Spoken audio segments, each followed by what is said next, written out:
More this, I'm joined via Skype by Samir Shahata. He's an associate professor of Middle East politics at the University of Oklahoma. Thanks for being with us. So why do you think he is being blocked from leaving the UAE? Well, the United Arab Emirates, along with Saudi Arabia, are among the staunchest supporters of the current Egyptian government and President Sisi. And so they have an interest in President Sisi continuing. They certainly supported his rise to power, and there's been some reporting that they actually supported the movement to oust Morsi as well.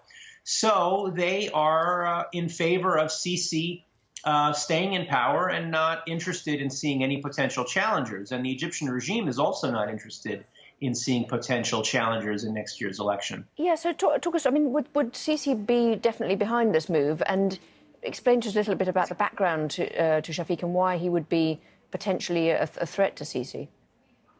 Sure. It's not clear that the Egyptian government or President Sisi is behind this move. I mean, we know that authoritarian regimes cooperate with one another, and this isn't certainly the first case of that. We've seen dissidents, Egyptian dissidents in Kuwait and in Saudi Arabia rounded up and sent back to Egypt, and we've seen the opposite and so on. So it's not clear that Sisi is responsible for this. Well, President Sisi is to some extent vulnerable. Certainly, there is a security crisis in Egypt, as we saw with the devastating terrorist attack last week in Sinai that killed 305 people.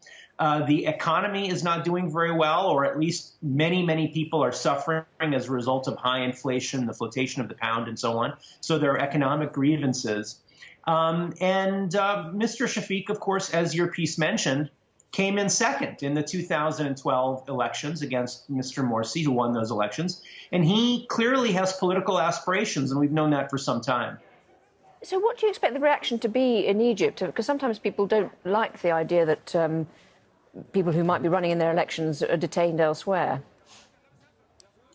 Well, yes. I mean, clearly Mr. Shafiq is taking a chance because the Emirates has hosted him, and he has now come out critical in one way or another, although acknowledging their support for him and their hospitality and so on. It's unclear whether he'll be able to return to Egypt. And even if he did, in reality, the system is structured in a way that President Sisi will win another term next year. He has support, but also the system is engineered to produce that kind of an outcome.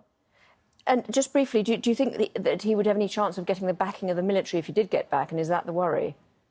Well, that's a very serious concern because not only was he the last prime minister, he's also an Air Force general, and he had some popularity there. We don't know. The Egyptian military, like many militaries in authoritarian regimes, is a black box. And there has been some reshuffling of positions recently. So clearly some in the military could think that Mr. Shafiq is better than the current ex-general who's now president. Thank you very much indeed, Samir Shahata from University of Oklahoma, for your thoughts. Thank you. Thank you.